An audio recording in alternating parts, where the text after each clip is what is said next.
পেছনে, বাড়ির পেছনে বেপরদায় গুনাহ কইরার কয়দিন। ও আল্লাহর বান্দারা, দুনিয়াতে গুনাহ করিয়া করিয়া কেউ তো দুনিয়াতেই সম্মান পায় না, আখিরাতে তো কিছুই পাবে না। অথচ নবীর তরিকা মানার কারণে আলহামদুলিল্লাহ যত মানুষ যতই গালি দেয় না কেন, সামনে আইসা সালাম না দিয়া কথা বলে না, ঠিক নেই? যত মানুষ আমাদের বিরোধিতা করুক না কেন, কিন্তু সামনে আইসা সালাম দেয়, মোহাব্বত কইরা দোয়া চায়, হুজুর দোয়া করবেন, আমার মতো গুনাহগার কেউ নাই। এই সম্মান টাকা দিয়া পাওয়া যায় না। এই চিন্তা ভাবনা করে দেখলাম আসলেই আমার মাওলার কথাই তো ঠিক, নবীর কথাই তো ঠিক। নবীর কথা মানার কারণেই তো আজকে এত সম্মানে আছি, নবীর আদর্শ মানার কারণেই তো এত সালাম পাইতেছি, নবীর আদর্শ মেনে চলার কারণেই তো এত সম্মান, এত মোহাব্বত, এত ভালোবাসা। এই জন্যই চিন্তা করে দেখলাম আল্লাহর নবীর আদর্শ ছাড়া আর কোনো ভালো আদর্শ নাই। আর আল্লাহর কোরআন সত্য, এ কোরআন ছাড়া সত্য কোনো কিতাব নাই। আল্লাহর কোরআনে স্পষ্ট গুনাহ করলে কি ক্ষতি হবে, নেক আমল করলে কি লাভ হবে, তাও স্পষ্ট বলা আছে। ওরে আল্লাহর বান্দারা, চিন্তা ভাবনা করে দেখলাম নবীর হাতে কালেমা পড়িয়া সাহাবায়ে কেরাম জান্নাতের টিকিট হাতে পাইয়া এরপরেও যদি কান্না করেন কবরের ভয়ে, হাসরের ময়দানে দাঁড়াবার ভয়ে, আমার তো নামাজ নাই, রোজা নাই, তেলাওয়াত নাই, কিছুই নাই, মানুষকে দেখাবার জন্য যা করি, আল্লাহর কাছে আমি কেমন করে দাঁড়াবো, এই চিন্তা করে চোখের পানি ছেড়ে দোয়া চাই, দোয়া করি। ও আল্লাহর বান্দারা, আমরা নামাজ পড়িয়াও কাঁদি, দাড়ি রাখিয়াও কাঁদি, ভয় ভয়, আল্লাহর আযাব বড় কঠিন।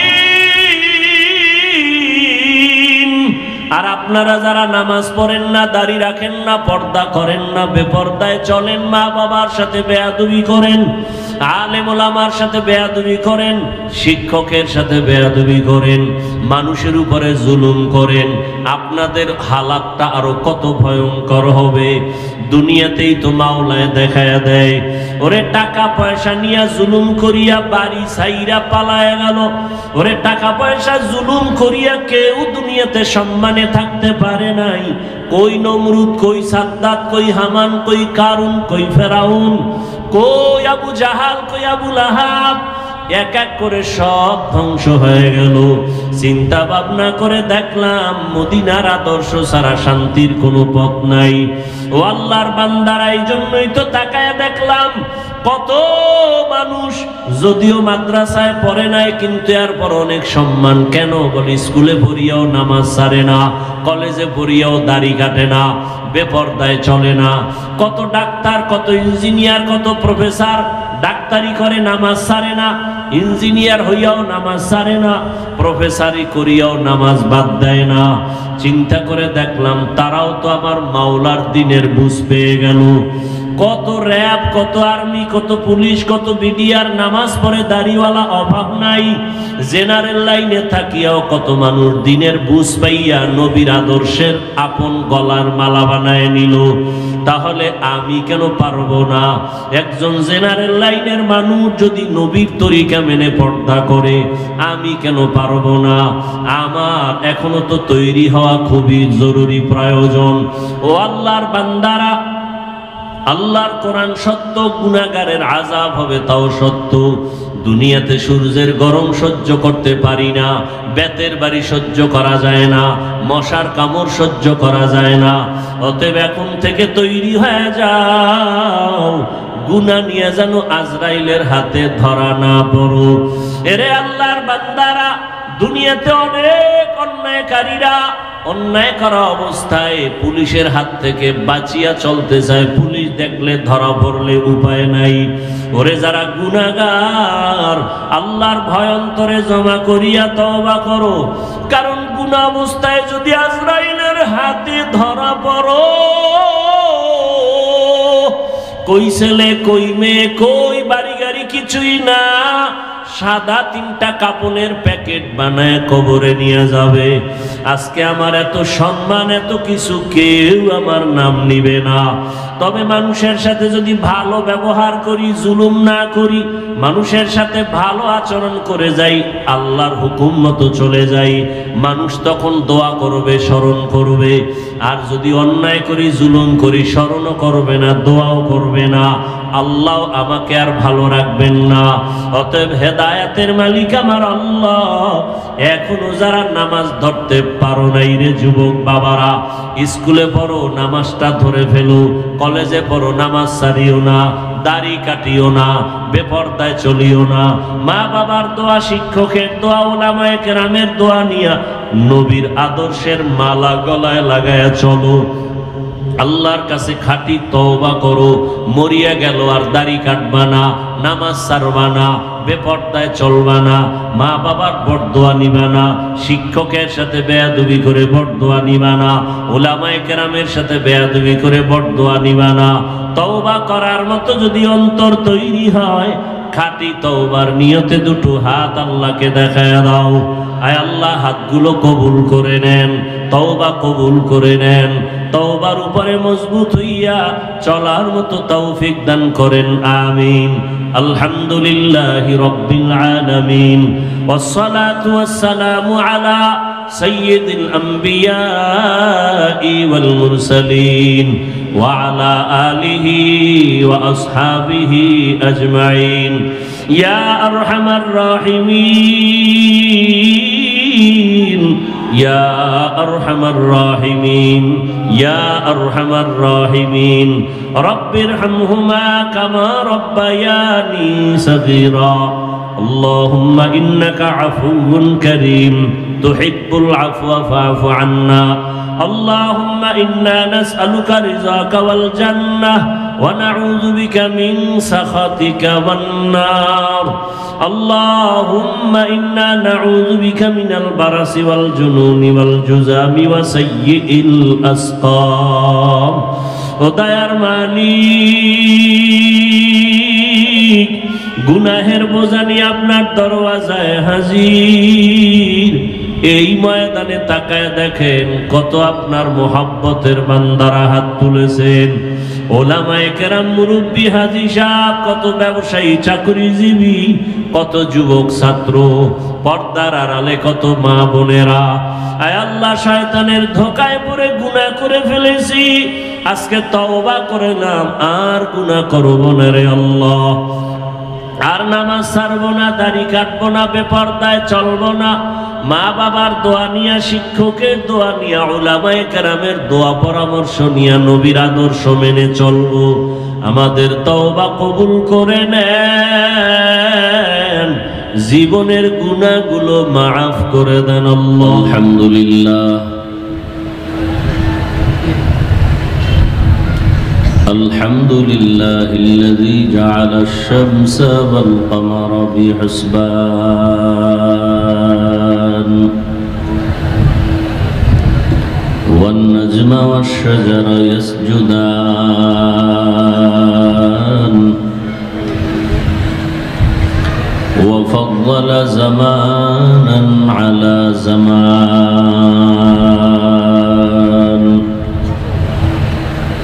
كما فضل مكانا على مكان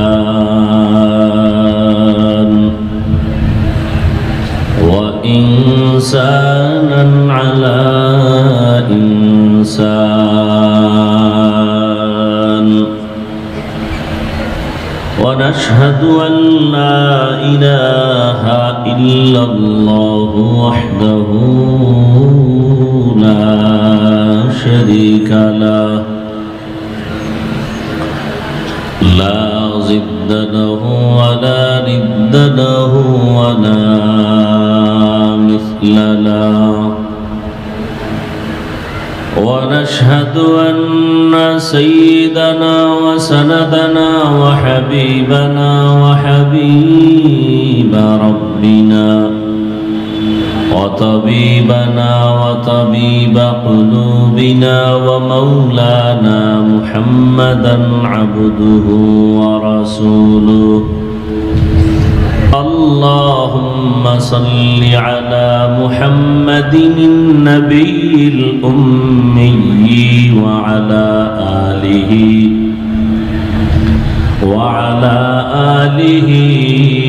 وسلم تسليما وبعد فأعوذ بالله من الشيطان الرجيم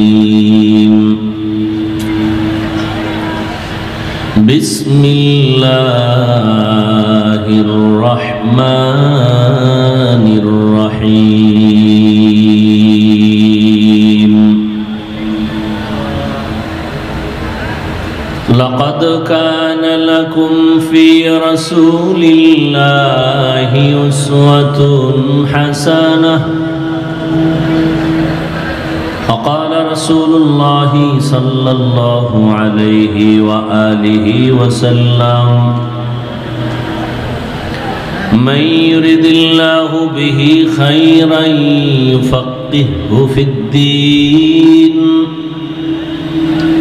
صدق الله مولانا العظيم وصدق رسوله النبي الأمي الكريم ونحن على ذلك من الشاهدين والشاكرين والذاكرين والحمد لله رب العالمين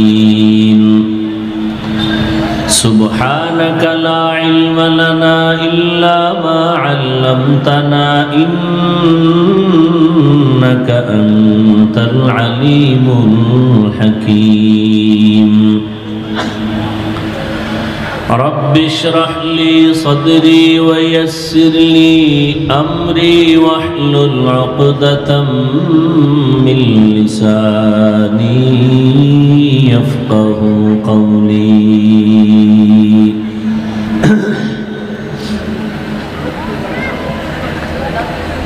सूरज ने दिया अपनी शुआओं को ये पैगाम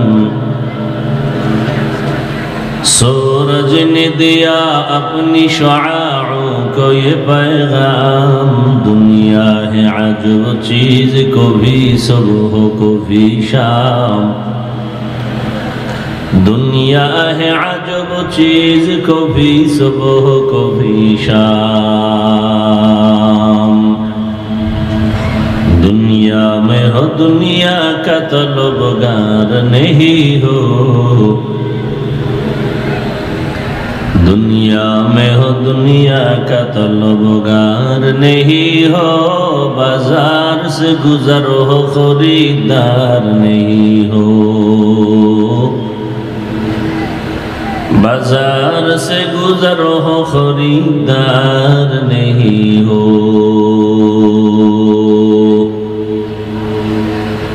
मकबूल है शाज़ है काबिल तो बहुत है मकबूल है शाज़ है काबिल तो बहुत है आईना के मानिंदे तू नहीं दिल तो बहुत है आईना के मानिंदे तू नहीं दिल तो बहुत है ला इलाहा इल्लल्लाह ला इलाहा इल्लल्लाह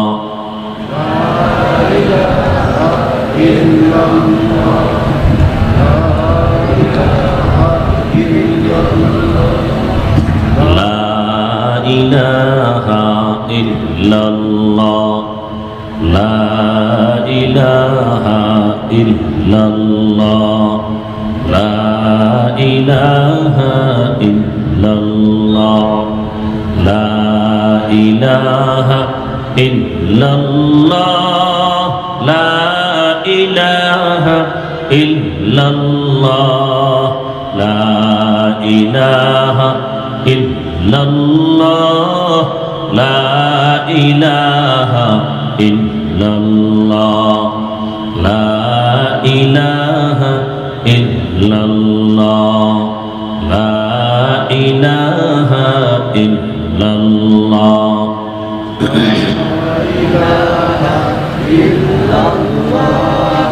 লা ইলাহা ইল্লাল্লাহ মুহাম্মাদুর রাসূলুল্লাহ।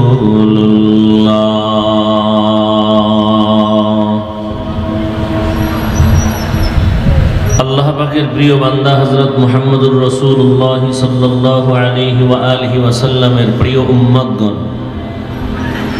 আল্লাহ পাকের দরবারে শুকর যে আল্লাহ আমাদেরকে সুস্থ রেখেছেন, আলহামদুলিল্লাহ। হাজারো লাখো মানুষের ভেতর থেকে পৃথিবীর শ্রেষ্ঠ মজলিস উলামায়ে আহলে হক, আশিকিন, জাকিরিন, শাকিরিনদের মজলিস, বরকতি মজলিসে আল্লাহ আমাদেরকে হাজির হওয়ার তৌফিক দান করেছেন। আর একবার শুকর আদায় করি, আলহামদুলিল্লাহ। মুসলমানের একটি আওয়াজ বাতিল ভণ্ডদের জন্য একটি আতঙ্ক।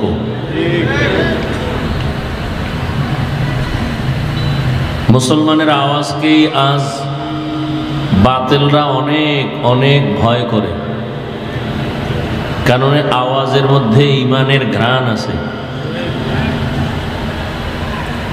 যে আওয়াজে ঈমানের ঘ্রাণ আছে, ওই আওয়াজ বেঈমান সহ্য করতে পারে না। সবাই মোহাব্বতে আর একবার উচ্চ আওয়াজে বলি, আলহামদুলিল্লাহ।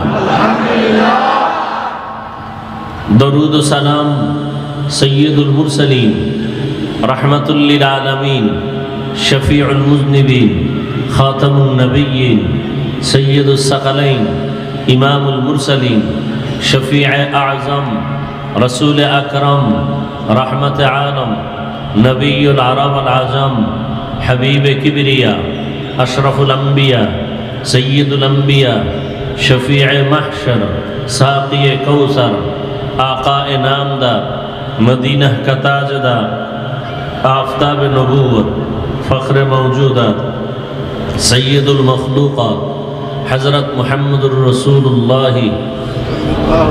সবাই পড়েন, আর মোহাব্বতে এক আওয়াজে পড়েন,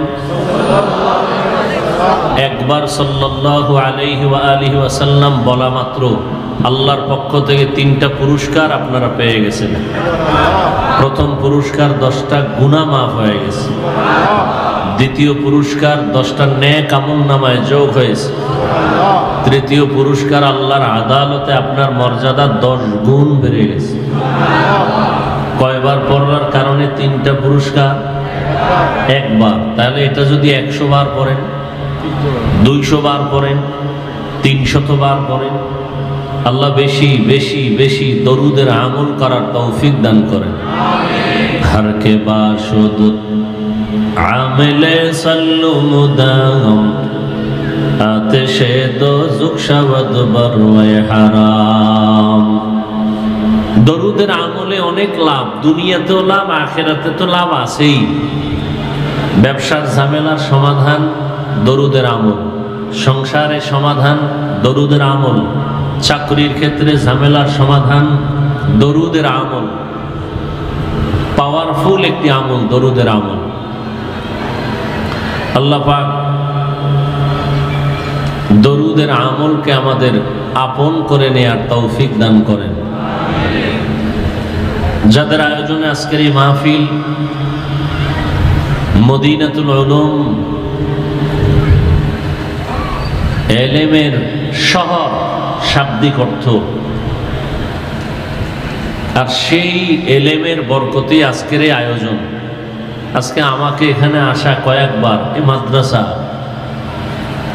কারণ যেই ফুলে মধু আছে ওখানে ভ্রমর যাবে, যেখানে এলিমের গন্ধ আছে সেখানে এলিমওয়ালারা বা এলেম যারা নিতে চায় তারাই যাবে।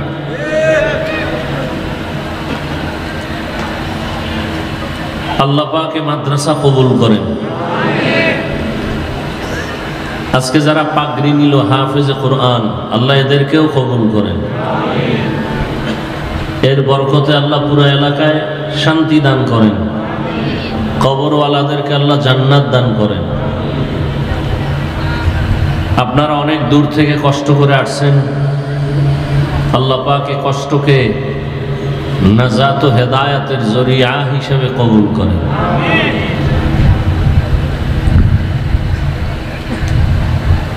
অন্তরে রসুলের মহব্বত আছে, আল্লাহর মহব্বত আছে, এজন্যই আপনারা এখানে আসছেন এবং এখানে বসছেন।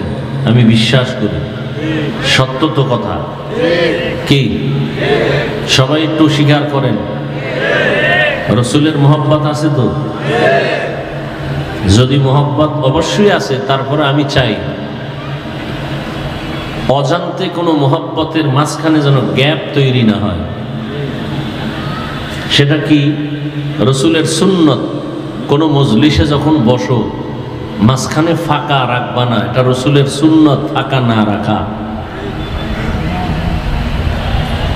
এতটুকু সুন্নতের মহব্বত যদি আপনাদের অন্তরে থাকে, শোনার পরেও যদি যে না নবীর মহব্বত অন্তরে রাখা দরকার, তারা দয়া করে ফাঁকা রাখবেন না। বলার দায়িত্ব আমার, মানবেন কিনা সে দায়িত্ব আপনার। আসছেন সওয়াবের আশায়, এমন কোনো আমল বা আচরণ যেন না হয় যে আচরণে আপনি সওয়াব থেকে বঞ্চিত হয়ে যাবেন। এটা এমন একটা প্যান্ডেল, কাউকে জোর করে বসানো যায় না এবং বসানোর কোনো অনুমতি নেই। দাওয়াত দেওয়া হয়েছে, আসবেন। যার কপাল ভালো সে আসবে, যার কপাল ভালো না সে আসতে পারবে। এখানে আসতেও কপাল লাগে, বসতেও কপাল লাগে, মোনাজাত দিয়া যাইতেও কপাল লাগে। সব কপালওয়ালারা এখানে আসতেও পারে না, আসার পরে বসতেও পারে না। আর কপাল যদি পুড়ে যায় তো আমি হাফিজুর রহমান কেন আর মক্কা মদিনার ইমাম কেন, রসুলের বয়ানও ওর কপাল খুলবে না। প্রোগ্রামের প্রচারণা চলতেছিল অনেক দিন ধরে, অনেকে শুনছেন, আসার নিয়ত করেছেন, আসতে পারেননি। জরুরি কারণে যদি আসতে নাও পারেন, আল্লাহ তাদেরকে সওয়াব দিয়ে দিবেন। আর একদল আল্লাহর বান্দারা আসছেন ঠিক, কিন্তু এই বেহেশতের বাগানে বসতে পারেননি, কারণ চাইলেই বসা যায় না আল্লাহ যদি কবুল না করেন। আপনাদের এই অঞ্চলে অনেক টাকাওয়ালারা আছে, চাইলে বছরে 2-1 বার বাইতুল্লাহ হজ করে আসতে পারে, উমরা করে আসতে, কিন্তু বছর কেন যুগ যুগ হয়ে গেছে যেতে পারে না। কেন? টাকা থাকলে বাইতুল্লাহ যাওয়া যায় না, আল্লাহ কবুল করতে হয়। তাহলে যারা আসতে পারে না তাদের চিন্তা ভিন্ন, কিন্তু তাদের জন্য দুঃখ যারা ওয়াজের নামে আসিয়া ওই বেহেশতের বাগানে বসতে পারে না। এরা দোকানপাটে ঘুরে আড্ডা দেয় আর কবিরা গুনাহ করে। কত নিকৃষ্ট কপাল যে বাড়ির থেকে ওয়াজের নাম নিয়ে এসেও বেহেশতের বাগানে আসতে পারে নাই। কত নিকৃষ্ট কপাল। দোয়া করি আল্লাহ তাদের হেদায়েতের দৌলত দান করে।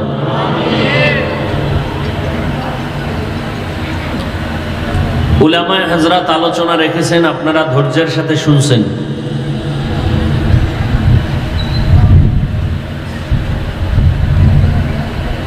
গোপনে গোপনে গোপনে কালেমার দাওয়াত চলতেছে, নামাজ পড়ে তাও গোপনে, পর্দার ভেতরে, চারদিকে দুশ্মন। মাত্র 39 জন মুসলমান রসুলের হাতে। কতজন?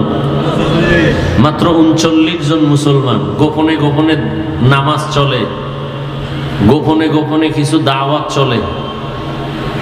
ডাইনে বামে পাহারাদার রেডি করছে, কোনো দুশ্মন আসার আগে আমগো জানাইও। এই দাওয়াত কে দিতেছেন? আরে ভাই কথা বলেন না কেন? 39 জন মুসলমান মাত্র, গোপনে দাওয়াত চলতেছে। দাওয়াতের কাজ কে করতেছেন? স্বয়ং রসুল। যেই রসুলের শরীর মোবারকে মশামাছি পড়া হারাম, যেই রসুল আল্লাহর কাছে চাইলেই আল্লাহ জাকাত নগদ দিয়ে দিবেন, একটু চিন্তার বিষয়। সেই রসুল গোপনে গোপনে কালেমার কথা বলেন, দাওয়াত দেন। আবার বাইরে পাহারাদারও রেডি রাখছেন, তুমি বাইরে পাহারা দাও, কোনো দুশ্মন যেন এসে হামলা করার সুযোগ না পায়। 11 জন মাত্র মহিলা মুসলমান, আর পুরুষ কয়জন? 39 জন। স্বয়ং রসুলের হালাত যদি এমন হয়, যে রসুলের চেহারা দেখলে বেঈমানের অন্তর কেঁপে উঠে, যে রসুলের জন্য সারা দুনিয়ার মখলুকত আশিক, সেই রসুলের অবস্থা যদি এমন হয়,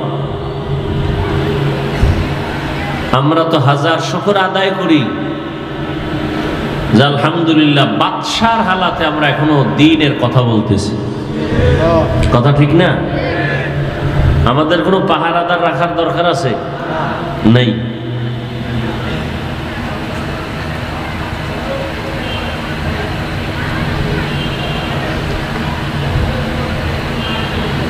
তো উলামায়ে কেরামের কথা কোরআন সুন্নাহর আলোকে আপনারা শুনছেন, বাকি এখন আমল। আমরা নতুন কোনো বয়ান করব না, যেগুলো আপনারা জানেন ওগুলোই বলবো। তো ওগুলো বলবো কেন? আপনি জানেন ঠিক, কিন্তু মানার মতো সেই অবস্থা অন্তরে এখনো তৈরি হয়নি। ওয়াজ মাহফিলে বসলে এরকম অন্তর তৈরি করাই হলো মাকসাদ। এ কারণেই আমি হাদিস পড়েছি, আয়াত পড়েছি। আল্লাহ বলেন, লাকাদ কানা লাকুম ফি রাসূলিল্লাহি উসওয়াতুন হাসানাহ। অবশ্যই রসুলের মধ্যে তোমাদের জন্য রয়েছে উত্তম আদর্শ। কেমন উত্তম আদর্শ? যেই আদর্শের মতো আর জমিনে দ্বিতীয় কোনো আদর্শ কারো কাছে নেই। নবী যেমন শ্রেষ্ঠ, তার আদর্শও কি শ্রেষ্ঠ। হাদিস পড়েছি, আল্লাহর রাসূল বলেন, মান ইউরিদিল্লাহু বিহি খায়রান ইউফাক্কিহু ফিদ্দীন। আল্লাহ পাক যাকে ইচ্ছা করেন ভালোবাসবেন, হেদায়েত দিবেন।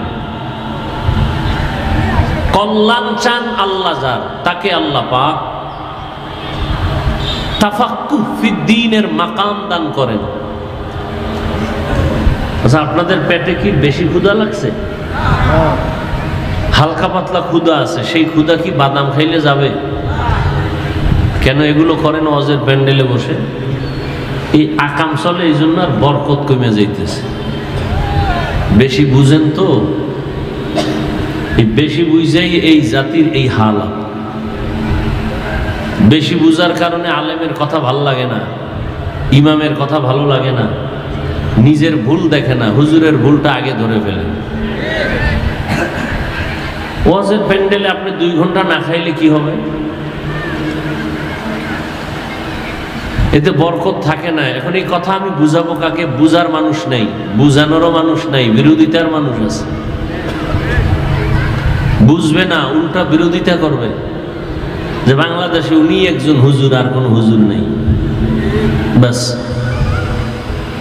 আল্লাহ হেদায়েত দান করুন। আবার প্যান্ডেলের এই মাঠের মধ্যে দোকানগুলো দিলেন কেন?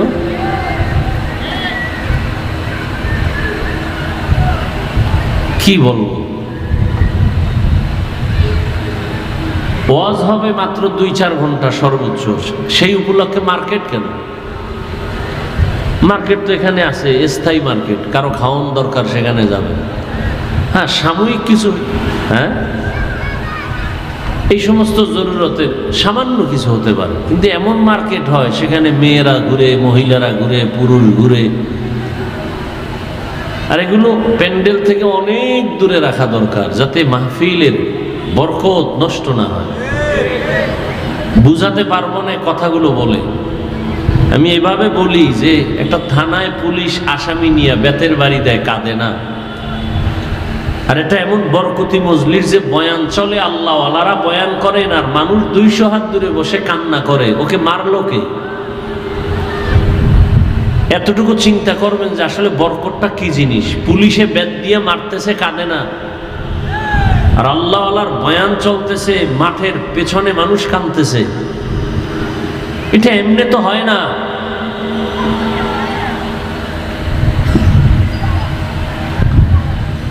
আল্লাহর রাসূল বলেন, আল্লাহ যাকে কল্যাণ দিবেন ইচ্ছা করেন, তাকে তাফাক্কুহ ফিদ্দীনের মাকাম দান করেন। তাফাক্কুহ ফিদ্দীন তার মানে হলো দ্বীনের সহি বুঝ পাওয়া, আর একটা হলো তাআল্লুম ফিদ্দীন, দ্বীন সম্পর্কে জ্ঞান অর্জন করা,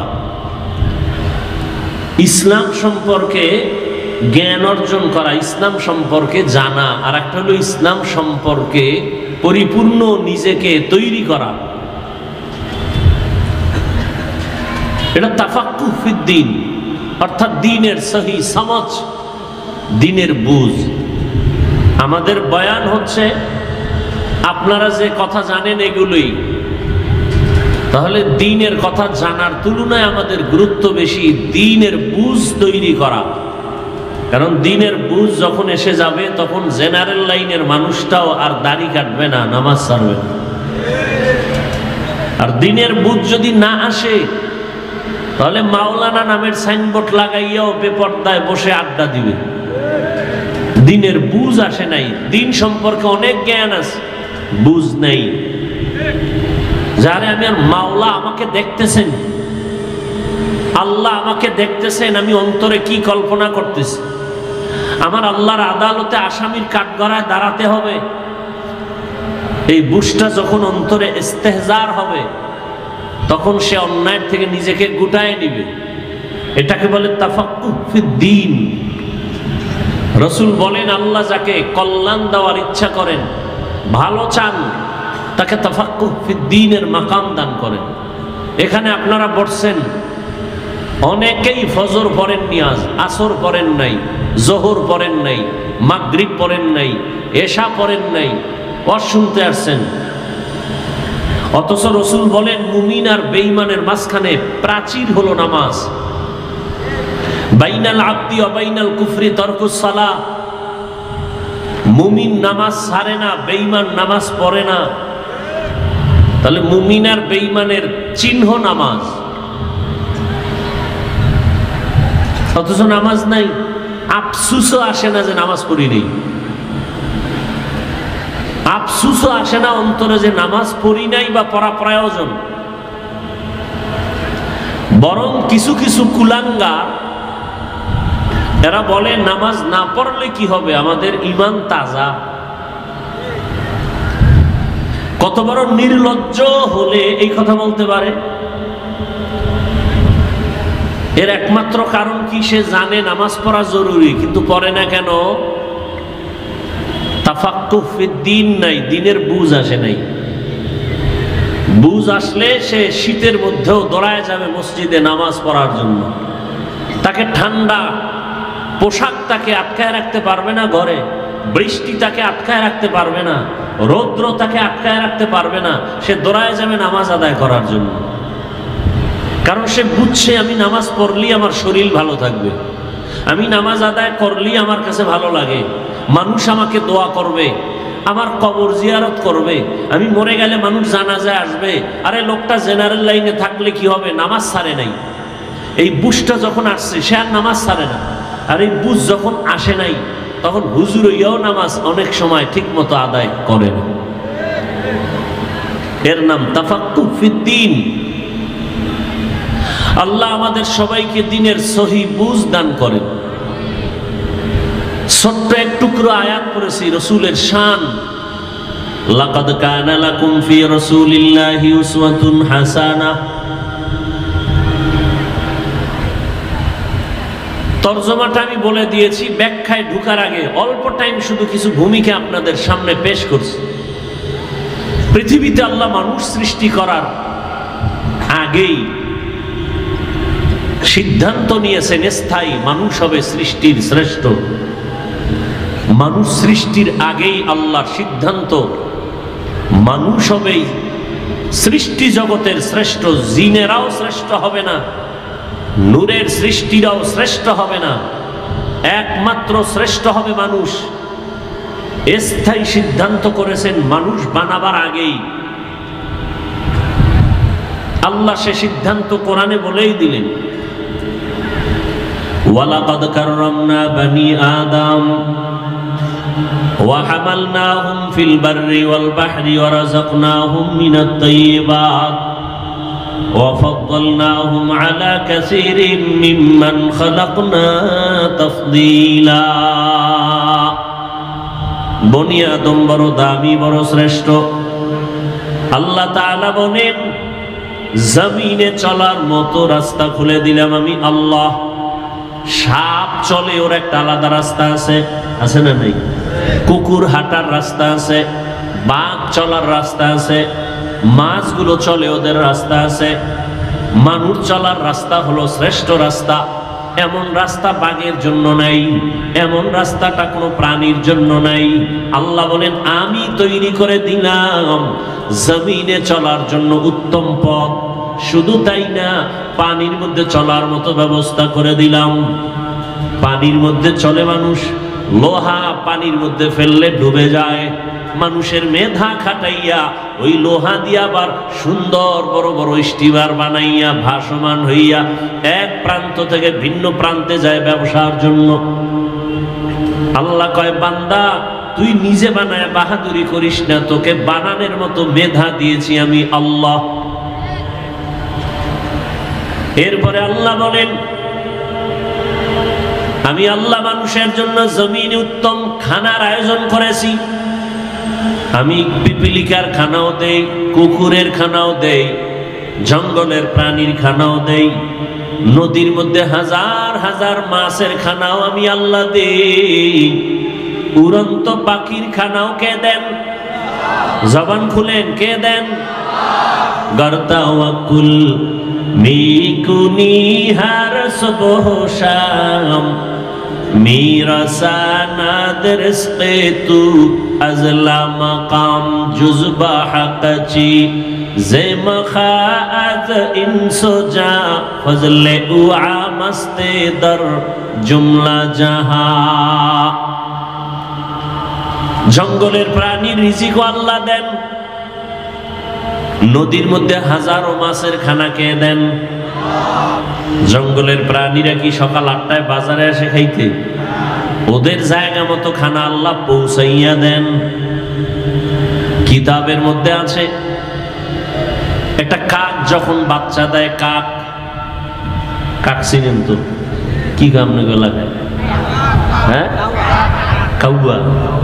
কাক কালো, কোকিল কালো, কালো মাথার কেশ, এর চেয়ে বেশি কালো মনের হিংসালেশ। নিম তিতা নিন্দা তিতা আরো তিতা খর, এর চেয়ে বেশি তিতা 203-এর ঘর। চাকা গোল পয়সা গোল, গোলালু গোল, এর চেয়ে বেশি গোল মনের গন্ডগোল।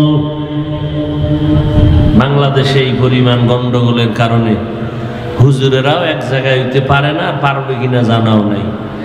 তবে রেডি থাকেন, মায়ের কপালে আরো আছে, রেডি থাকেন। বহু ফিডা আছে কপালে, কি পরিমাণ ফিড আছে কপালে আছে, কোনো সীমানা নেই।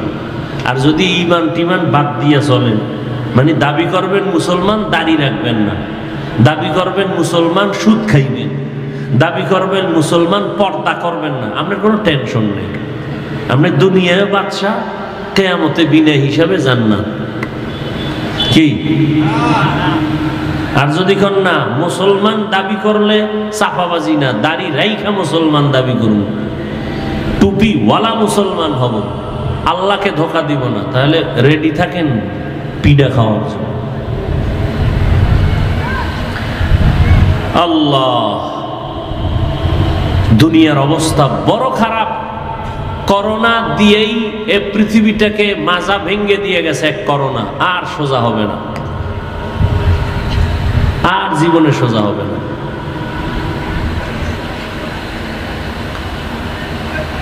আল্লাহ সব ভাইকে হেদায়েত দান করুন।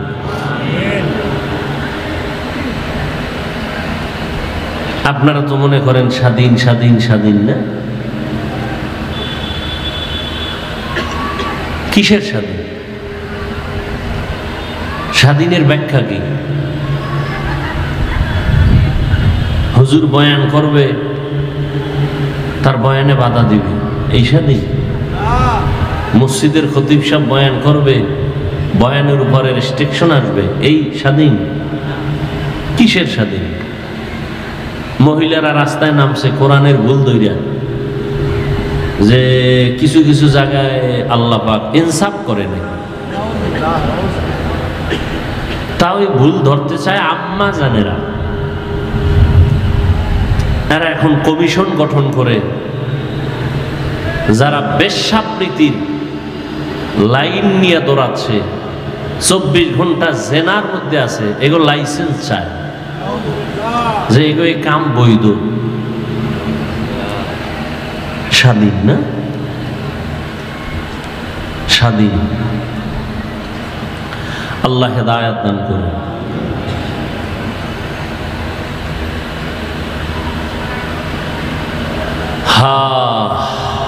আর আমাদের ওলামায়ে কেরাম যাও এক হবে, এই ফেসবুকের গোলামদের কারণে অনেকটাই কাছে আসাও আসতে পারে না। এদেশে ফেসবুকের গোলাম যারা আছে, আলেমের দুশ্মন, কিছু হলেই ফেসবুকে লোকমা দেয়। হুজুর সতর্ক হয়ে যান, ফেসবুকে দেয় লোকমা। এরকম বেয়াদব আছে না নেই? এই বেয়াদবদের কারণে ওলামায়ে কেরাম কাছে আইসাও আসতে পারে না। আল্লাহ হেদায়েত দান করুন। সারা বাংলাদেশে বলি, আলেমদের বিরুদ্ধে যারা লেখালেখি করে এরা মা বাবার অভিশপ্ত সন্তান, একটাও মা বাবার ভালো সন্তান না।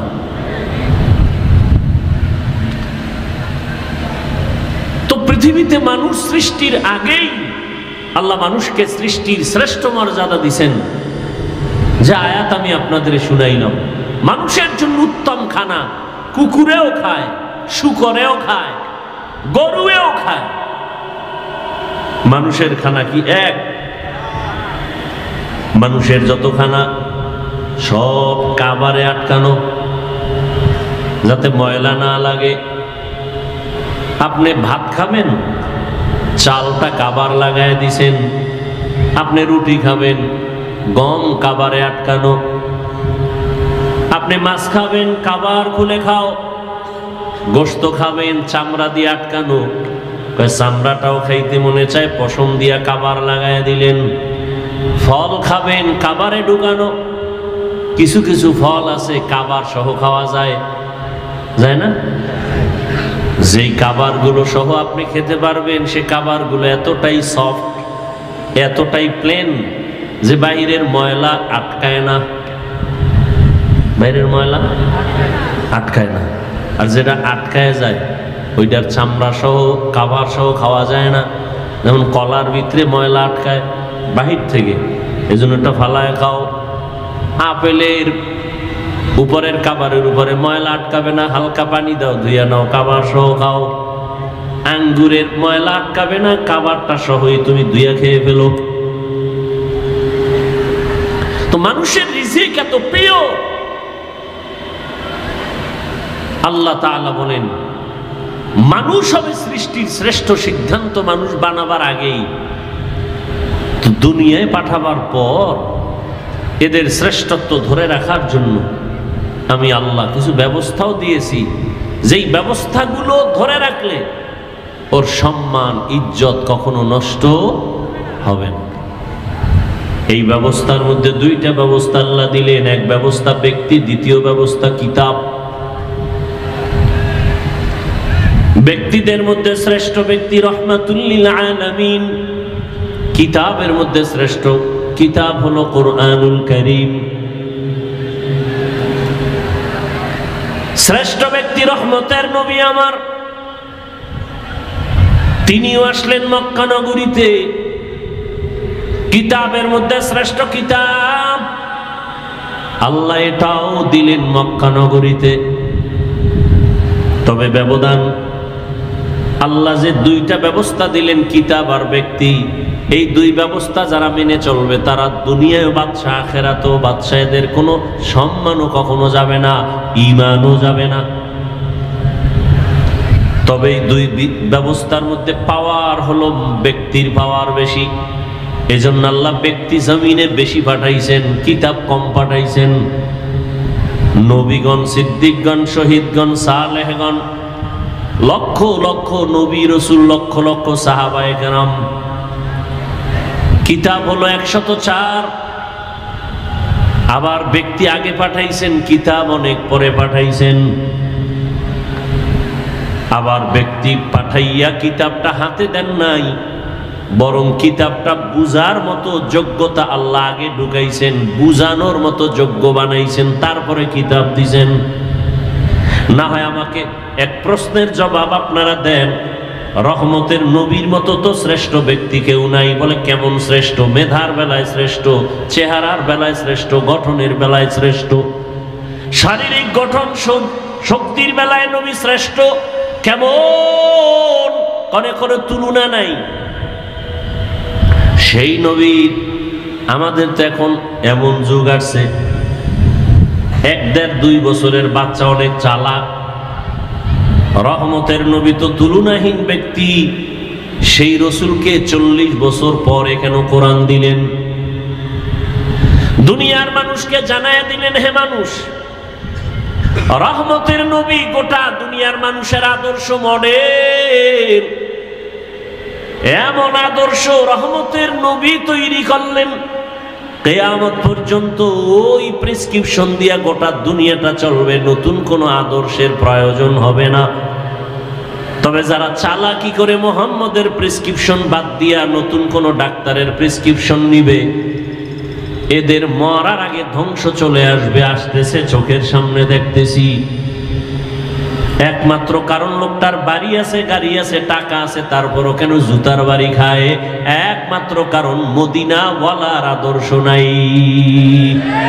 তুকু যাও সুন্নতে আহমদ কুজা বা মুহাম্মদ কাইবুদ নিসবতরা মান আহাব্বা সুন্নতি কৌলে রসুল মজদায়ে কানা মাই হাম কুন কবুল।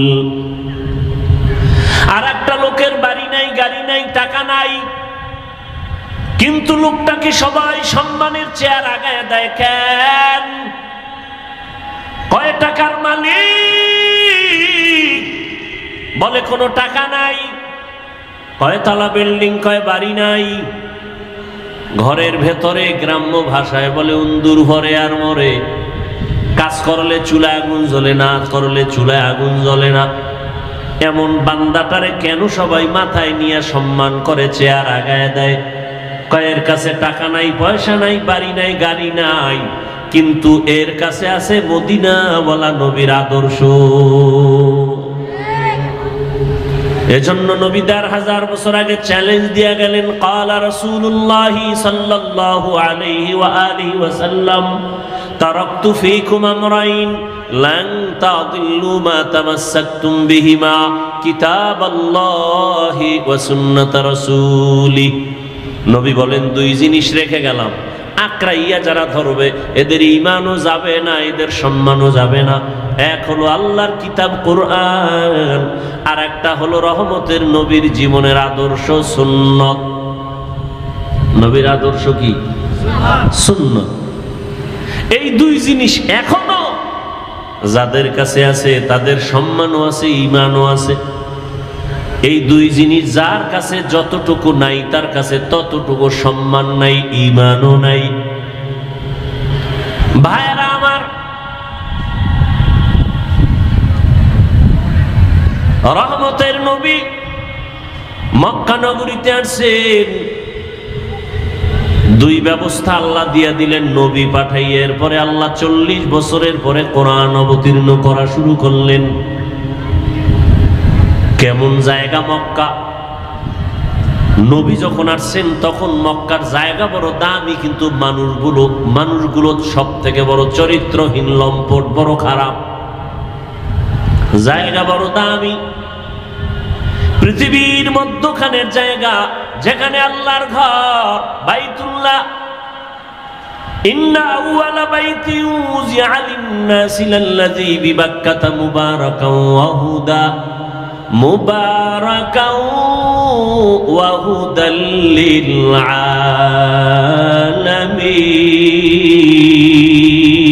আলামিন।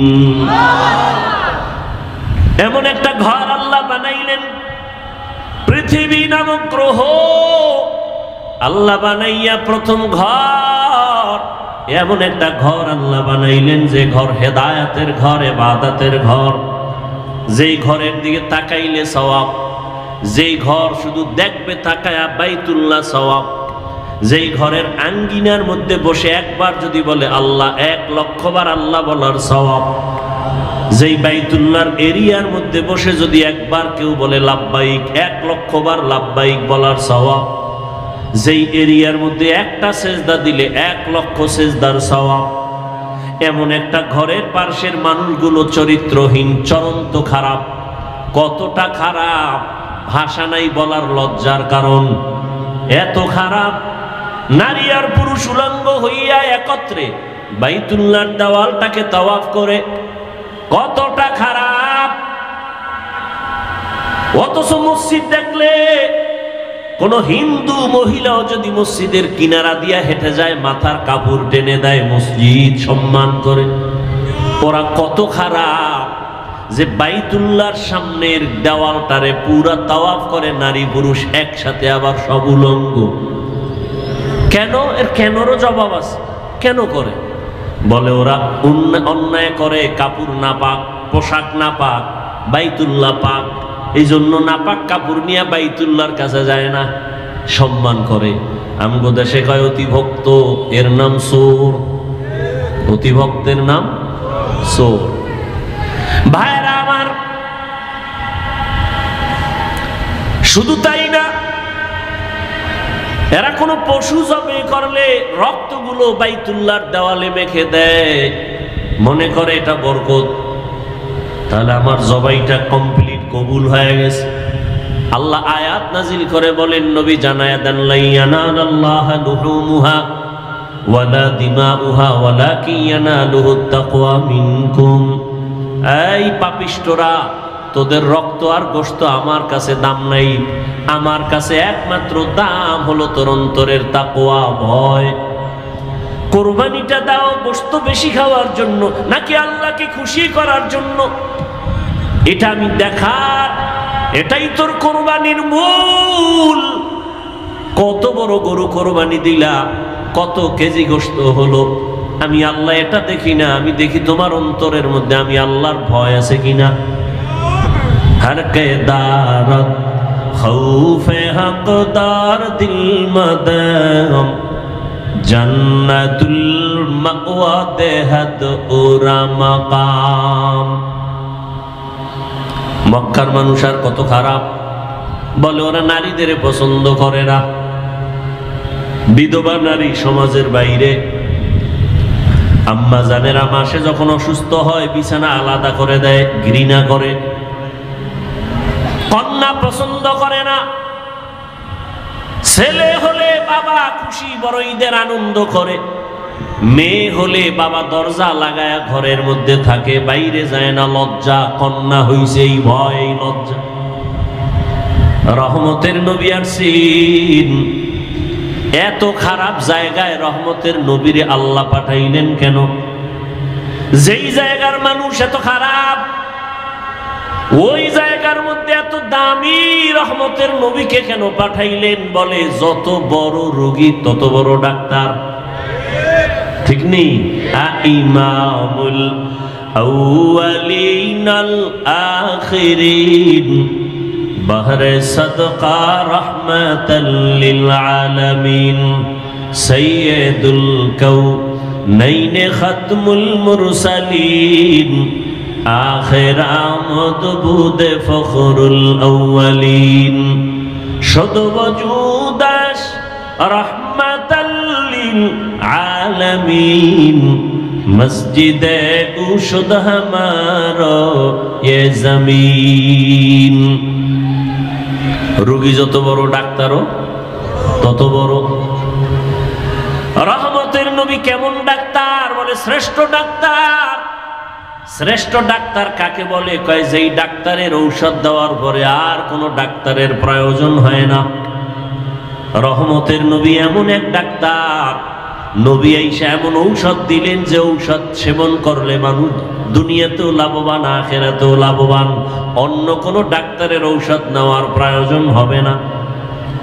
কিন্তু এই জমিনের মধ্যে রহমতের নবীর ঔষধ বাদ দিয়া যারা আব্রাহাম লিঙ্কনের ঔষধ গণতন্ত্রে কলিজায় ঢুকাইছে, ওরা জায়গায় জায়গায় জুতার বাড়ি খাইতেছে। আসতে বলেন কেন? আব্রাহাম লিঙ্কনের আদর্শ গণতন্ত্র রহমতের নবীরটা বাদ দিয়া নিচে কপাল পুড়ে গেছে। লেনিনের আদর্শ নিচে নবীরটা বাদ দিয়া কপাল পুড়ে গেছে। কালমার্সের আদর্শ নিয়ে নবীরটা বাদ দিছে, কপাল পুড়ে গেছে। জমিনের মধ্যে নবীর আদর্শ বাদ দিয়া ভিন্ন কোন আদর্শ যারা গ্রহণ করেছে, এরা মরার আগেই মরে গেছে। এদের ইজ্জত সম্মান সব নষ্ট হয়ে গেছে। আল্লাহর জাতের কসম, এ জমিনে একমাত্র রহমতের নবীর আদর্শ ছাড়া আর সুন্দর ভালো আদর্শ কারো মধ্যে নাই। রহমতের নবীর আদর্শ কত সুন্দর, কাউকে গালি দেওয়া যাবে না। কেউ যদি তোমাকে গালি দেয় জবাব দিও না, ধৈর্য ধারণ করো। নিজের হাতে বিচার নিও না, আসমানে ছেড়ে দাও। আসমান থেকে বিচার হবে, কঠিন বিচার, যা ফিরাইতেও পারবে না। ধৈর্য ধরে তুমি চুপ থাকো। স্বয়ং রহমতের নবীকে সামনে দাঁড়ায় বেঈমান গালি দেয়, নবী কোনো জবাব দেন না। আবু বকরের মাথা গরম, জবাব দিবেন ভাব, নবী ইশারা করলেন জবাব দিয়েন না। আর এক বেঈমান আইসা গালি দেয়, ওমর পাশে, মেজাজ গরম। ওমর বলে এখন ধরে ফেলবো, নবী ইশারা দিলেন কিচ্ছু বলিয়েন না। নবী বলেন বান্দা যখন চুপ হইয়া থাকে, আল্লাহর উপরে ভরসা করে বিচার দেয়, তখন ফেরেশতা আল্লাহ পাঠাইয়া ওই বেঈমানের বিচার করেন। বড় কঠিন, আল্লাহর বিচার বড় কঠিন। রহমতের নবীর আদর্শ, সামনে কোরবানি আসতেছে, নবীর আদর্শ কত সুন্দর। বলে শুধু মানুষ হইয়া কষ্ট দিবে এতটুকুই না, বলে কোরবানি যারা দিবা, একটা পশুর সামনে আর একটা পশু জবাই করবা না, অন্য পশু কষ্ট পাবে। নবীর আদর্শ কতটাই সব। কোন পশুকে শোয়াইয়া রাইখা জবাই দিতে দেরি করবা না, কষ্ট পায়। এক পশুর সামনে অন্য পশু জবাই করবা না, কষ্ট পাবে। তাহলে একটা পশুর কষ্ট রহমতের নবী বরদাস্ত করতে পারেন না। সে জায়গায় মানুষ হইয়া মানুষের কষ্ট দিলে তা কেমনে বরদাস্ত হবে? কিন্তু কপাল বড় খারাপ, এমন যুগে জমিনে জন্ম নিলাম, এমন সমাজে যে একটা কুকুর মারলে মানুষ কষ্ট পায়, কিন্তু মানুষ জবাই দিলে কষ্ট পায় না। কপাল বড় খারাপ। রহমতের নবীর আদর্শ এতটাই সুন্দর, জীবনে নবী একটা মিথ্যা কথা বলেন নাই, ঘোষণা দিলেন মিথ্যা বলবা না, হারাম। নবীও বলেন নাই, কাউকে বলার অনুমতিও দেন নাই। নবী কতটা সরল। মসজিদে নববীর মধ্যে বসে আছেন, শরীরের মধ্যে একটা জামা লাগানো, হঠাৎ একটা বাচ্চা এসে ডাক দিছে দরজার সামনে, ইয়া রাসূলুল্লাহ, আমারে আম্মু পাঠাইছে। আম্মু কি চাও? আমার আম্মু একটা জামা চাইছে, কুর্তা।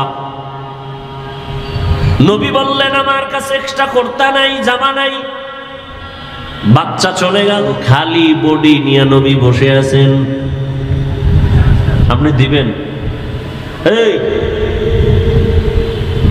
নিজের খানা অন্যকে দিবেন, এই মানুষ তো জমিনে নাই। নিজের গায়েরটা খুলে দিবে এমন কেউ নাই। রহমতের নবী নিজের গায়ের জামাটা খুলে দিলেন, খালি গায়ে বসা। হযরত বেলাল আসছেন আযান দেওয়ার জন্য, নজর পড়ে গেল রাসূলের দিকে, শরীরে পোশাক নাই, নবীর গায়ে জামা নাই। বেলাল লজ্জায় অন্য দিকে চলে গেলেন। জিব্রাইল এসে হাজির, আয়াত দিয়া দিলেন, ও নবীকে জানায় দাও, জিব্রাইল জানায় দাও, নবী যেন এত বেশি দান করে না যাতে লজ্জা পেতে হয়, আবার এত বেশি হাতটাকে যেন মুষ্টিবদ্ধ করে রাখে না যাতে বদনাম হয়। সূরা বনী ইসরাইলে আয়াত দিয়ে আল্লাহ পাঠায়া দিলেন। রহমতের নবী কতটা আদর্শওয়ালা নবী আমার। রহমতের নবীর আদর্শ দেখে মক্কার সব বেঈমান পাগল হয়ে গেল। এর মতো ভালো একটা সন্তান নাই। দীর্ঘ 40টা বছর নবীজির আদর্শ দেখা সব কুফর, সব কাফের, সব মুশরিক মূর্তি পূজা করে। নবী কি এগো বলছে সি সি কাছে আসবা না? বলছে? কথা বলেন না কেন? আপনি কি করেন? আপনি তো মুশরিক তো দূরের কথা, কাফের তো পরে, খালি মাঝে মাঝে নামাজ ছাড়ে। এর দিকে আপনি কেন দূর দূর দূর, তুই বেনামাজি আসবি না কাছে। আমনের নামাজ কবুল হইছে গ্যারান্টি কি? এত মাস্তানি ভাব কেন? রহমতের নবী মুশরিকের বুকে লাগায়, কাফেরের নবী আলিঙ্গন করেন, আর তুমি মুমিন মুসলমান হইয়া আর এক মুসলমানের সালাম পর্যন্ত দাও না। সাথে আঘাত লাগছে, সালাম দেয় না। আছে না নাই? তোমার দোকানের পাশে আর একটা দোকান, তুমি মুদি দোকানদার, তোমার পাশে আর একজন এসে দোকান দিল, কেন সালাম নাই, কালাম নাই, দোয়ায় মুস পরে ও যেন তাড়াতাড়ি মরে। ঠিক নি? জিন্দেগি মে বন্দেগি তু কর নাহি, জিন্দেগি মে বন্দেগি তু কর নাহি, जिंदगी बे बंदगी शर्मिंदा है, जिंदगी बे बंदगी शर्मिंदा है। यहाँ हम सब मुसाफिर दिल ना लगा,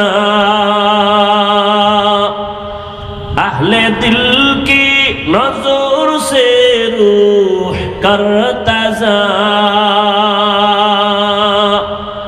शाह दौलत सब फकीर गर नेक ने है, शाह दौलत सब फकीर गर नेक ने है। जिंदगी में बंदगी तू कर नहीं, जिंदगी पे बंदगी शर्मिंदा है, जिंदगी पे बंदगी शर्मिंदा है। देखें ना ताकाइया कत हिंसा। मस्जिদের এক ইমাম সাহেব নতুন মসজিদে আসছে, মুসল্লি বেড়ে গেছে, আর একজনের কাছে বড় কষ্ট লাগে, অত মুসল্লি কেন? ঠিক নেই? এক দোকানে কাস্টমার বেশি, অন্য দোকানওয়ালার মনে কষ্ট, ওখানে কাস্টমার এত বেশি কেন? ওরে আল্লাহর বান্দা, মুসলমান হইয়া মুসলমানকে সহ্য করতে পারে না, এমন আদর্শ আপনার আমার। যদি সহ্য করতে পারতেন, ফেসবুকটা খুইলা বেঈমানের বিরুদ্ধে কথা বলা হতো। মুসলমান হইয়া মুসলমানের বিরুদ্ধে কোনোদিন কেউ কথা লিখতে পারতো না। কিন্তু কপাল কত খারাপ এই জাতির, শুধু মুসলমানের বিরুদ্ধেই লেখে না, এই জাতি যাদেরকে দেখা জান্নাতের পথ পাবে ওই ওলামায়ে কেরামদের নাম নিয়ে নিয়ে ফেসবুকে লেখা। এমন কিছু কুলাঙ্গার বেয়াদবেরা তারা সতর্কবাণী দেয়, হুজুর আপনি সতর্ক হইয়া যান, আমার লেখা এজন্যই দিলাম, সতর্ক করলাম। ওরে তোর মতো বেয়াদবের অধিকার নাই, একজন আলেমের ভুল ধরবি, আলেমের লোকমা দেওয়ার জন্য আলেম আছে, আলেম সারা আলেমের লোকমা দেওয়া এটা লোকমা নয়, বড় গাদ্দারি আর বেয়াদবি। ইলমেরা এজাজু করদান বেহিসাব, ইলমেরা এজাজু করদান বেহিসাব, খলকেরা দাদান জবাবে বাসওয়াব, হক না দারত দোস্তে খলকা জারেরা, নিস্তে ই খসলত একে দিনদারেরা। রহমতের নবী মুশরিকের বুকে লাগায় দীর্ঘ 40 বছর। নবী কোনোদিন কাউকে বলে নাই নামাজ পড়ো, জিকির করো, তেলাওয়াত করো, কোনো দাওয়াত নাই, শুধু হাসি মুখে ব্যবহার। 40 বছর পরে যখন আল্লাহ কোরআন দিয়েছেন, নবী এবার দাওয়াতের কাজ শুরু করলেন। নবীজির আদর্শ দেখে মক্কার মানুষ কেমন যেন পরিবর্তন শুরু।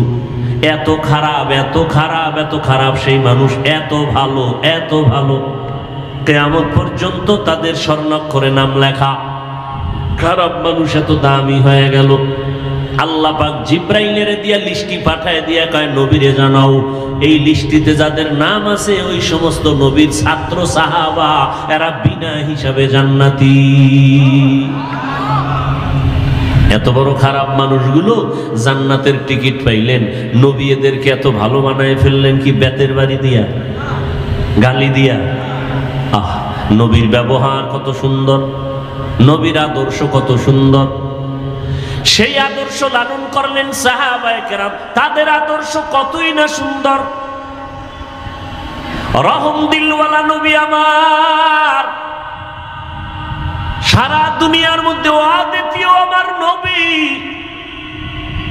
সেই নবীর যৌবনের বয়স 25 বছর, কিন্তু ওই সময় নবীর তো পৃথিবীর এক শ্রেষ্ঠ রমণী দরকার, সুন্দরী রূপসী এক মেয়ে দরকার, কুমারী।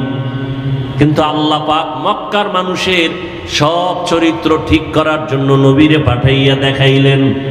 নবী ওই বয়সে একজন মেয়েকে বিয়ে করলেন, এক নারী, তাও 2 জন স্বামী বিদায়ের পরে। রহমতের নবী 2 সন্তানের মা, জননী।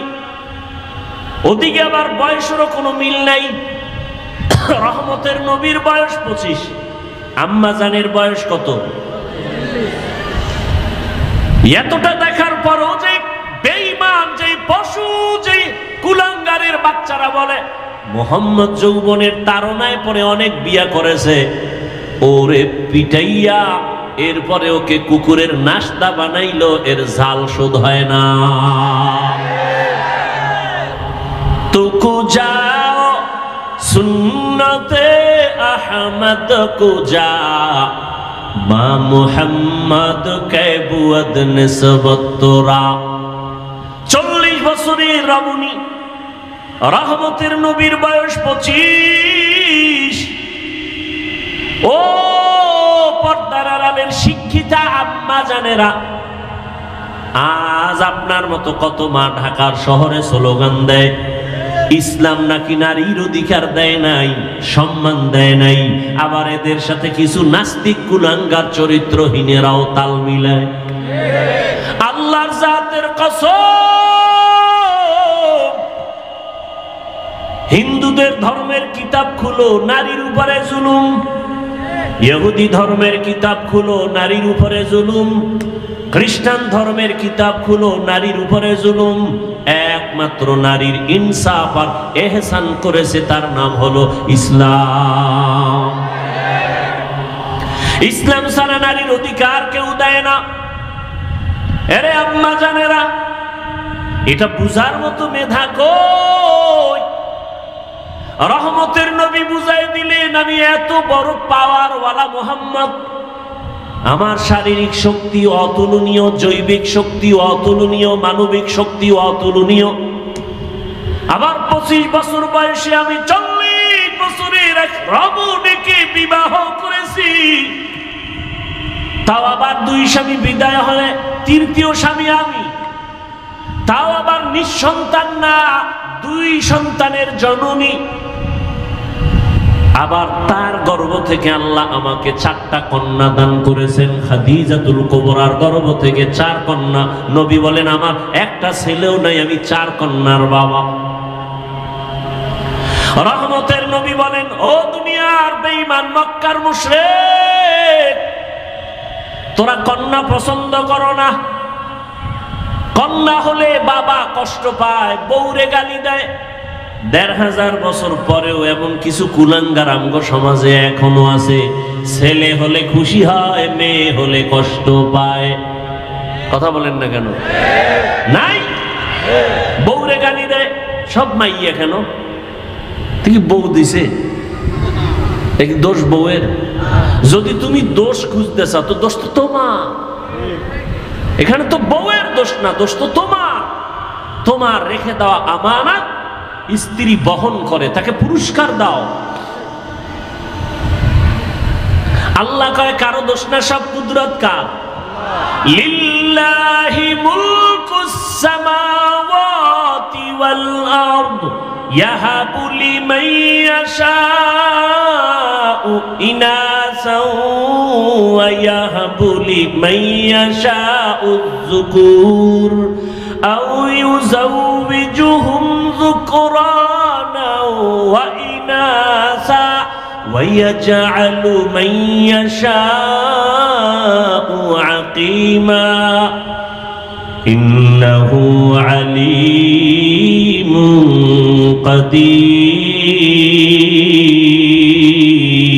قدير। আল্লাহ বলেন আসমান জমিনের ক্ষমতা কার? আল্লাহ বলেন আমি চাইলে কাউকে ছেলে দেই, কাউকে মেয়ে দেই, কাউকে দোনোটা দেই, কাউকে কোনোটাই দেই না। ক্ষমতা কার? আল্লাহর কুদরত। তুমি স্লোগান দাও, ছেলে হোক মেয়ে হোক দুটোর বেশি নয়, একটা হলে ভালো হয়। আবার একজন বলি না হইলে তো আরো ভালো। আল্লাহ কয় না, সন্তান আমি দেই, রিজিকও আমি দেই। মানুষের সংখ্যা যখন কম ছিল খানার অবস্থাও কম, এখন বাড়ছে, খানার পরিধিও বেড়ে গেছে। 1% জায়গার মধ্যে 50 বছর আগে যেই পরিমাণ ধান হইতো এখন কম না বেশি? সরকার বাড়াইছে? তোমার আম্মা বাড়াইছে না? কে বাড়াইছে? ওয়াতারযুকু মান তাশাউ বিগাইরি হিসাব।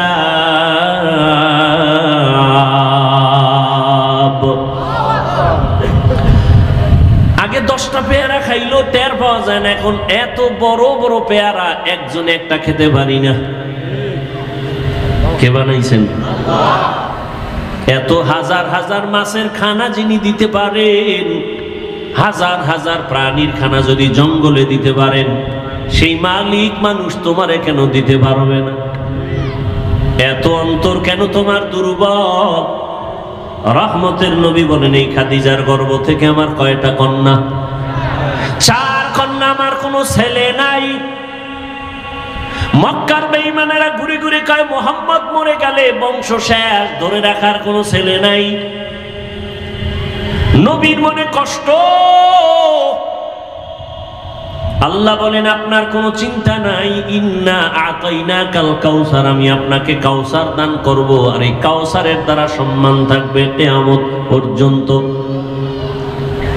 রহমতের নবী বলেন আমি কত দামি ব্যক্তি যে আমার একটা ছেলে নাই, আমি 4 কন্যার বাবা। ও দুনিয়ার কন্যার মা বাবারা শুইনা রাখো, একটা কন্যা যদি কেউ পাও, ও বাবা তুমি একটা কন্যা পাইছো, তুমি একটা জান্নাতের মালিক।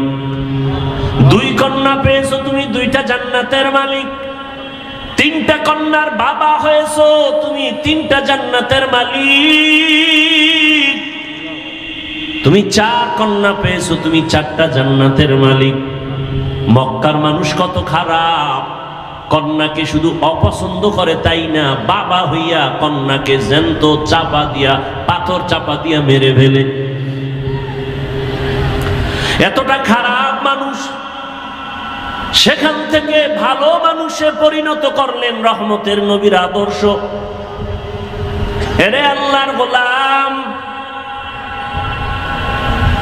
হাসরের ময়দান এত কঠিন, ওই সময় যদি আমার আল্লাহ জিজ্ঞাসা করেন, হাজারো কোটি কোটি কোটি কোটি মানুষের ভেতরে আমি আজ একজন মানুষ চাই যে সবার সামনে পুরস্কার দিব, কোন মানুষ? বলে যেই মানুষটা প্রথম আমার হাবিবের হাতে কালেমা পড়েছো, দাঁড়াও।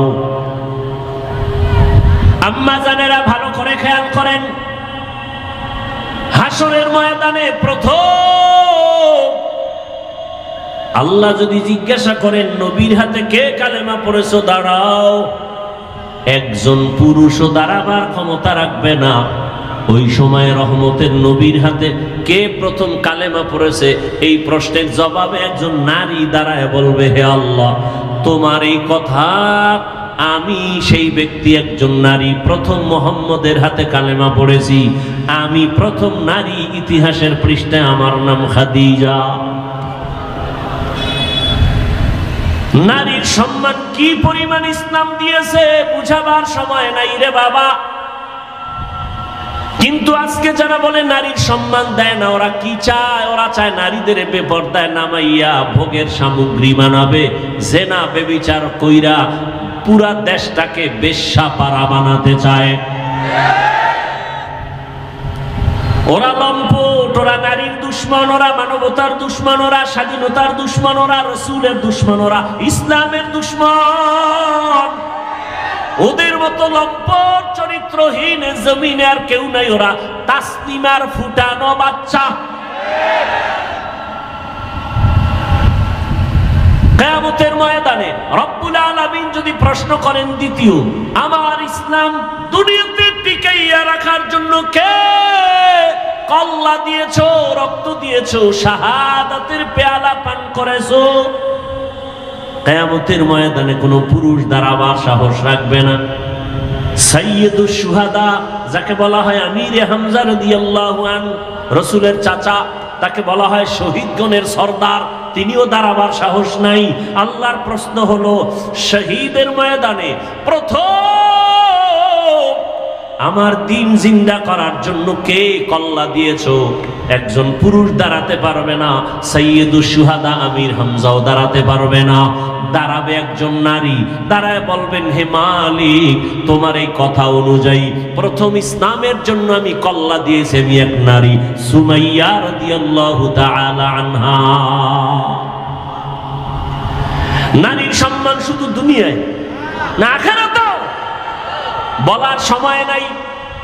কিয়ামতের কঠিন মুসিবতের সময় সূর্যের গরমে মাথার মগজগুলো ভাতের মারের মতো ফুটবে, নবীরা পর্যন্ত কান্নায় বেহুশ। আদম নবী কাঁদবেন, আল্লাহ আমাকে বাঁচাও। মুসা নবী কাঁদবেন নিজের চিন্তায়, উম্মতের কথা মনেও থাকবে না। ইব্রাহিম নবী কাঁদবেন নিজের চিন্তা, উম্মতের কথা বাদ। কিন্তু সেই সময় রহমতের নবী হাদিসে বলেন, জান্নাতের একটা দরওয়াজা খোলা হয়ে যাবে। এখনো কিন্তু বিচার শুরু হয় নাই। জান্নাতের আর দরজা খোলা হবে, দারোয়ানরা বারবার ডাকবে, 4 জন মহিলাকে ডাকবে, আসো, কোনো হিসাব নাই। জান্নাতের আর দরওয়াজা খোলা, তোমরা যেই কোনো দরওয়াজা দিয়ে ঢুকে যাও, আমরা তোমাকে স্বাগতম দেওয়ার জন্য অপেক্ষায় আছি। 4 জন মহিলাকে ডাকবে, হিসাব লাগবে না, বিনা হিসাবে জান্নাতে ঢুকে যাবে। 4 জন মহিলার জন্য জান্নাতের একটা দরজা খোলা হবে। এদের কোনো হিসাব নাই, নিকাশ নাই, বিচার নাই।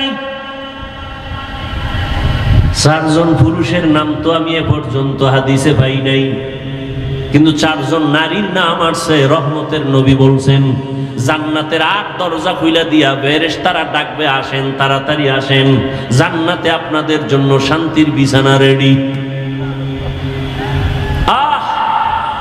নারীদের সম্মান কিয়ামতের ময়দানে।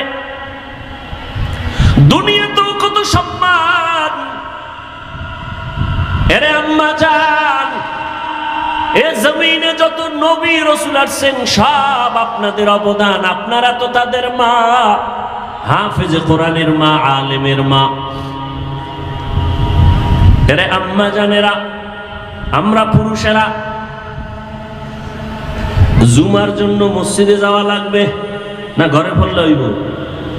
ঈদের নামাজের জন্য ঈদগাহে যেতে হবে, কয় বৃষ্টি, কয় বৃষ্টি বুঝি না, দৌড়মার। আম্মা জানের কত সম্মান, কত ইজ্জত। আমার নবী বলেন, আম্মা জান, পুরুষেরা মসজিদে গিয়া জুমা আদায় করবে, ঈদগাহে গিয়া ঈদের নামাজ আদায় করিয়া যা পাবে, আম্মা জানেরা ঘরের মধ্যে থাইকা নির্জনে নিরিবিলি পরিবেশে একেবারে গোপনীয়তা রক্ষা করে যদি আম্মাজান ঘরে নামাজ পড়ে, পুরুষেরা কষ্ট করিয়া মসজিদে গিয়া যা পাবে, আল্লাহ মাদেরকে তা দান করবেন ঘরে রাখিয়া। সুবহানাল্লাহ না? কত সম্মান! আমরা পুরুষেরা যদি সহজে জান্নাতে যেতে চাই শাহাদাতের দরজা দিয়া, আম্মাজানদের শহীদের দরজা আরো কত আসান। আমাদের বেঈমানের মোকাবেলায় গিয়া যুদ্ধ করা লাগবে। নবী বলেন, মা গর্ভের মধ্যে বাচ্চা নিয়ে যখন কষ্ট করে, আম্মাজানেরা বাচ্চা নিয়ে যখন গর্ভে কষ্ট করে, খানার প্লেট নিয়েছে খাবে, বাচ্চা পেটে এমন আঘাত করেছে মা খেতে পারে নাই, চোখের পানি ছেড়ে কান্নার আওয়াজ। রহমতের নবী বলেন, এই মা যে খেতে পারলো না, এক একটা দিন রোজার বরকতের সওয়াব পেয়ে যাবে।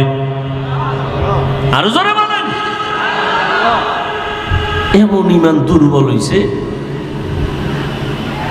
আম্মাজান রাতের বেলা বাচ্চার ব্যথায় ঘুমাইতে পারে না। রহমতের নবী বলেন, এক একটা রাত কদরের রাতের ইবাদতের সওয়াব আল্লাহ দান করবেন। আম্মাজান যেদিন বাচ্চা প্রসব হব, আমি দুনিয়াতে আসবো, আম্মাজানের কান্নার এত পরিমাণ আওয়াজ যে আম্মাজানের কণ্ঠের আওয়াজ বাহিরে যায় না, সে আম্মাজান বেকারার হয়ে গেছে।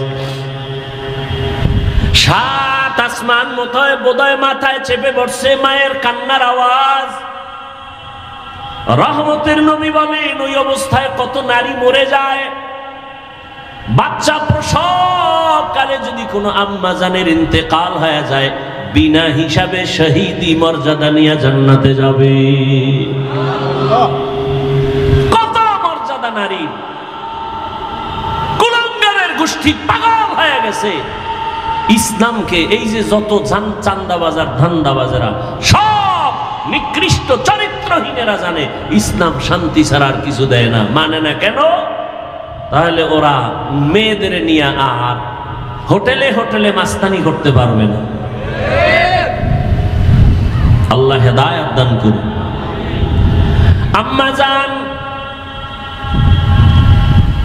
কতটা সহজ আপনাদের জন্য আল্লাহ করে দিয়েছেন। কিয়ামতের ময়দানে যদি আল্লাহ জিজ্ঞাসা করেন, আমার দ্বীন হেফাজতের জন্য কে হিজরত করছো, প্রথম দাঁড়াও। হাসরের ময়দানে একজন নারী, পুরুষও দাঁড়াতে পারবে না, একজন নারী দাঁড়ায় বলবেন, হে আল্লাহ, দ্বীন হেফাজতের জন্য প্রথম আমি হিজরত করেছি, জন্মভূমি ত্যাগ করেছি, আমি এক নারী। রহমতের নবীর মেয়ে রুকাইয়া রাদিয়াল্লাহু তাআলা আনহা, উসমান রাদিয়াল্লাহু আনহুর বিবি।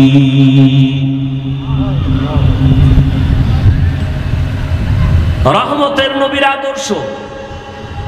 এরে আম্মা জান, এ দুনিয়াতে শুধু দ্বীনের লাইনে না, দুনিয়ার লাইনে যত ভালো ভালো সন্তান আসছে মায়ের অবদানের কারণে। খাজা মঈনুদ্দিনের ঘটনা আমি প্রায় সময় বলি, আপনারা জানেন। খাজা মঈনুদ্দিন চিশতি রহমাতুল্লাহ আলাইহি মদিনাতুল মুনাওয়ারা থেকে আসছেন ভারতে কালেমার দাওয়াত দিতে। লক্ষ লক্ষ বিধর্মী খাজা মঈনুদ্দিনের হাতে কালেমা পড়ে মুসলমান হয়েছেন। মঈনুদ্দিনের দিলটা বড় খুশি। আম্মাজান বলেন, ও মঈনুদ্দিন এত আনন্দিত কেন? বলে, লক্ষ লক্ষ বিধর্মী কালেমা পড়েছে, অনেক আনন্দ। মা কয়, তোমার আনন্দ করার কিছুই নাই, সব আমি মায়ের অবদান। খাজা মঈনুদ্দিন চিশতি আজমিরি রহমাতুল্লাহ আলাইহি বলেন, আম্মাজান আপনার অবদান কি? মা চোখের পানি ছেড়ে বলে, ও বাবা মঈনুদ্দিন, তুই আমার গর্ভে যখন আসছো, আমি এক রাতও ঘুমাই নাই। আমি সেজদায় পড়ে আমি মালিকের দরবারে কান্না করে দোয়া করেছি, ও দয়ার মালিক, আমার গর্ভের সন্তান তোমার ওলি হিসাবে দুনিয়ায় পাঠাইও। এই আমার সন্তান মঈনুদ্দিন, তুই দুনিয়াতে আসার পর আমি মা তোকে যতদিন পর্যন্ত দুধ পান করাইছি, আল্লাহর জাতের কসম, একটা ফোঁটা দুধও আমি তোর মুখে বিনা ওযুতে দেই না। খাজা মঈনুদ্দিনের মা কান্না করে, বাবা এক ফোঁটা দুধও তোর মুখে বিনা ওযুতে দেই নাই। একটু চিন্তা করতে পারেন, এই মায়ের সন্তান জগৎ বিখ্যাত হবে না তো কে হবে?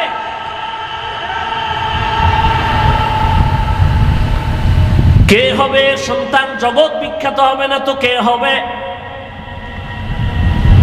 আরে আম্মা জান, এই জন্যই তো বাবার তুলনায় মায়ের আদর্শ আরো বেশি ভালো হতে হবে। কারণ একটা সন্তান বাবার থেকে মাকে ফলো করে বেশি, মায়ের কাছে সময় কাটায় বেশি। একটা সন্তান বাবার কাছে সময় বেশি কাটায় না মায়ের কাছে? আর মা যা করে তা ফলো করে।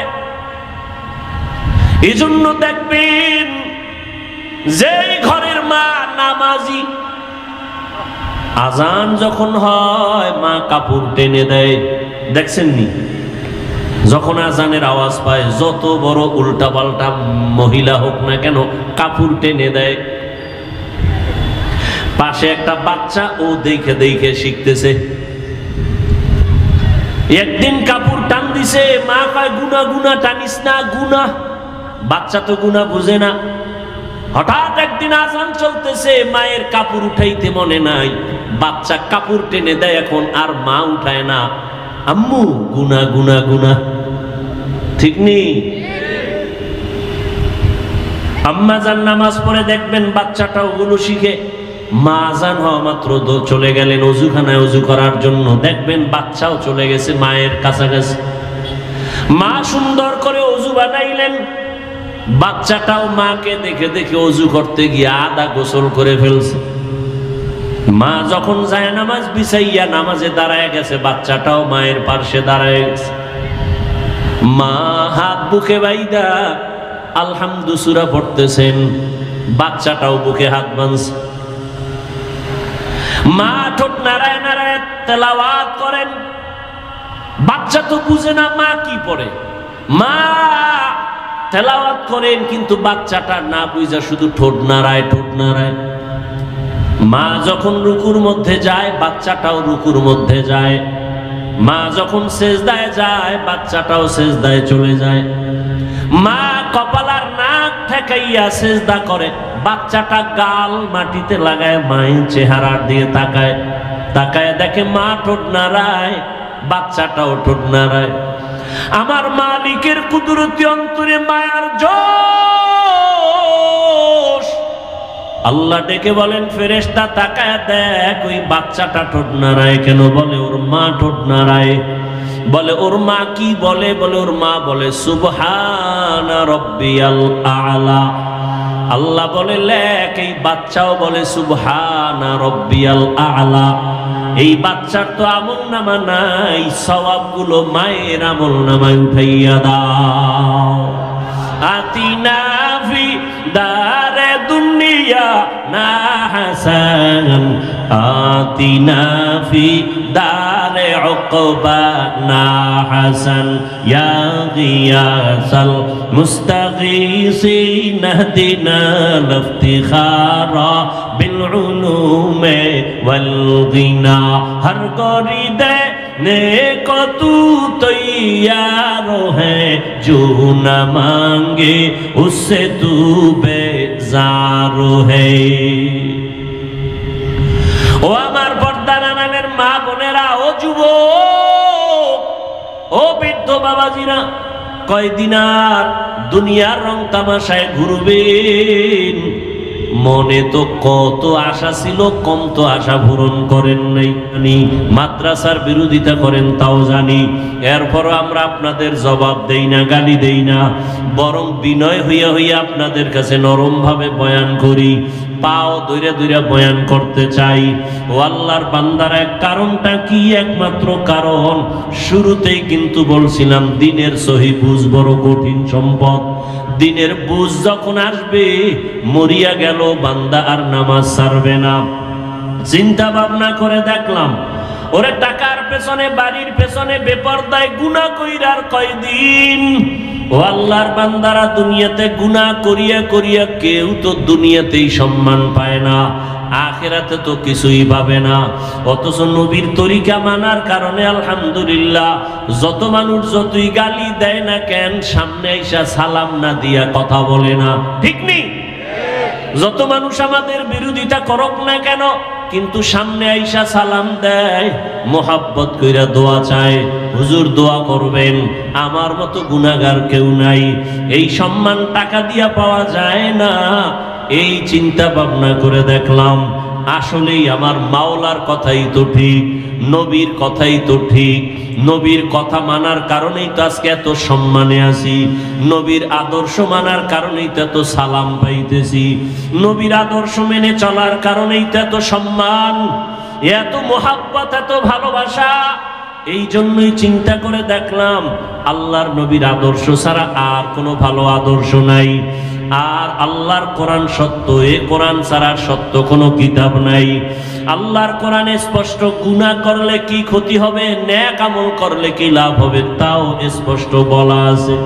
ওরে আল্লাহর বান্দারা, চিন্তা ভাবনা করে দেখলাম নবীর হাতে কালেমা পড়িয়া সাহাবায়ে কেরাম জান্নাতের টিকিট হাতে পাইয়া এরপরেও যদি কান্না করেন কবরের ভয়ে, হাসরের ময়দানে দাঁড়াবার ভয়ে, আমার তো নামাজ নাই, রোজা নাই, তেলাওয়াত নাই, কিছুই নাই, মানুষকে দেখাবার জন্য যা করি, আল্লাহর কাছে আমি কেমন করে দাঁড়াবো, এই চিন্তা করে চোখের পানি ছেড়ে দোয়া চাই, দোয়া করি।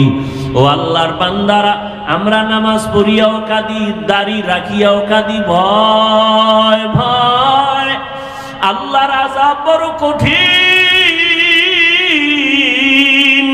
আর আপনারা যারা নামাজ পড়েন না, দাড়ি রাখেন না, পর্দা করেন না, বেপর্দায় চলেন, মা বাবার সাথে বেয়াদবি করেন, আলেম ওলামার সাথে বেয়াদবি করেন, শিক্ষকের সাথে বেয়াদবি করেন, মানুষের উপরে জুলুম করেন, আপনাদের হালাতটা আরো কত ভয়ঙ্কর হবে। দুনিয়াতেই তো মাওলায় দেখায়া দেয়, ওরে টাকা পয়সা নিয়ে জুলুম করিয়া বাড়ি ছাইরা পালায় গেল, ওরে টাকা পয়সা জুলুম করিয়া কেউ দুনিয়াতে সম্মানে থাকতে পারে নাই। কই নমরুদ, কই সাদ্দাত, কই হামান, কই কারুন, কই ফেরাউন, কই আবু জাহাল, কই আবু লাহাব, এক এক করে সব ধ্বংস হয়ে গেল। চিন্তা ভাবনা করে দেখলাম মদিনার আদর্শ ছাড়া শান্তির কোনো পথ নাই। ও আল্লাহর বান্দারা, এই জন্যই তো তাকায় দেখলাম কত মানুষ যদিও মাদ্রাসায় পড়ে নাই কিন্তু এরপর অনেক সম্মান। কেন বলি, স্কুলে পড়িয়াও নামাজ ছাড়ে না, কলেজে পড়িয়াও দাড়ি কাটে না, বেপর্দায় চলে না। কত ডাক্তার, কত ইঞ্জিনিয়ার, কত প্রফেসর ডাক্তারি করে নামাজ ছাড়ে না, ইঞ্জিনিয়ার হইয়াও নামাজ ছাড়ে না, প্রফেসরি করিয়াও নামাজ বাদ দেয় না। চিন্তা করে দেখলাম তারাও তো আমার মাওলার দিনের বুঝ পেয়ে গেল। কত র্যাব, কত আর্মি, কত পুলিশ, কত বিডিআর নামাজ পড়ে দাড়িওয়ালা, অভাব নাই।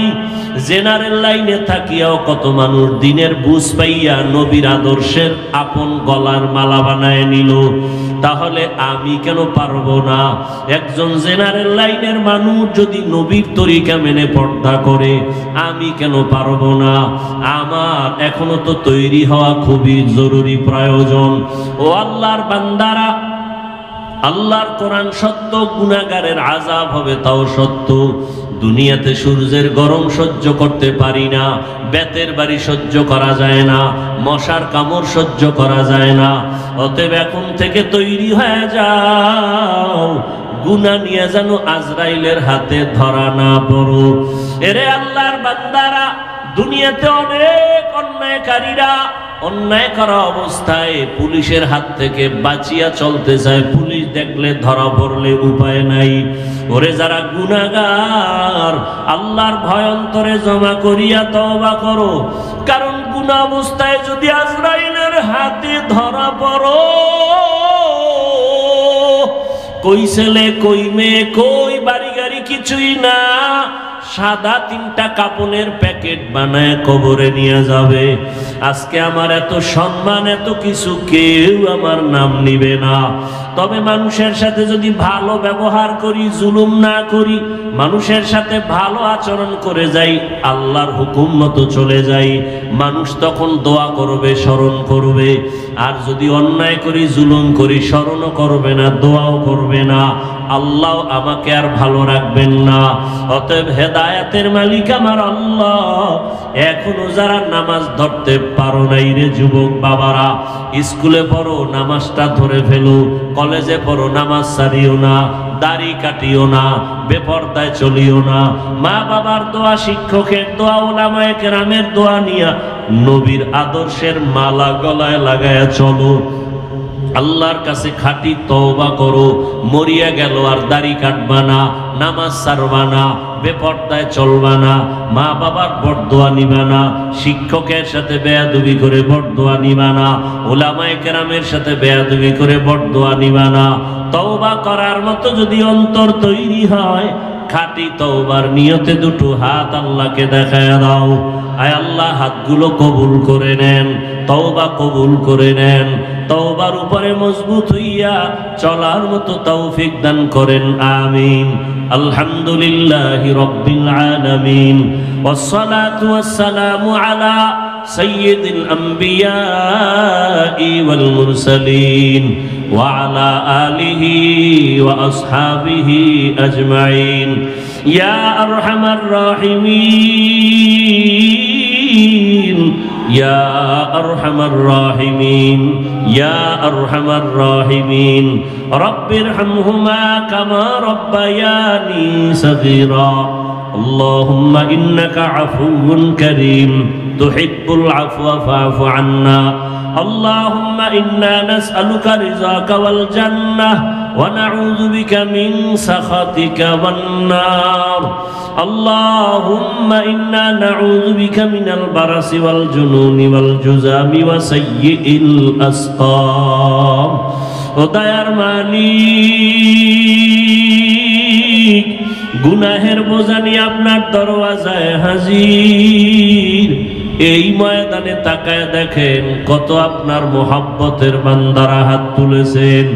ওলামায়ে কেরাম, মুরব্বী, হাজী সাহেব, কত ব্যবসায়ী, চাকরিজীবী, কত যুবক ছাত্র, পর্দার আড়ালে কত মা বোনেরা। আয় আল্লাহ, শয়তানের ধোঁকায় পড়ে গুনাহ করে ফেলেছি, আজকে তওবা করলাম, আর গুনাহ করব না রে আল্লাহ। আর নামাজ ছাড়বো না, দাড়ি কাটবো না, বেপরদায় চলবো না। মা বাবার দোয়া নিয়া, শিক্ষকের দোয়া নিয়া, উলামায়ে কেরামের দোয়া পরামর্শ নিয়া নবীর আদর্শ মেনে চলবো। আমাদের তওবা কবুল করে নেন, জীবনের গুনাহগুলো মাফ করে দেন আল্লাহ।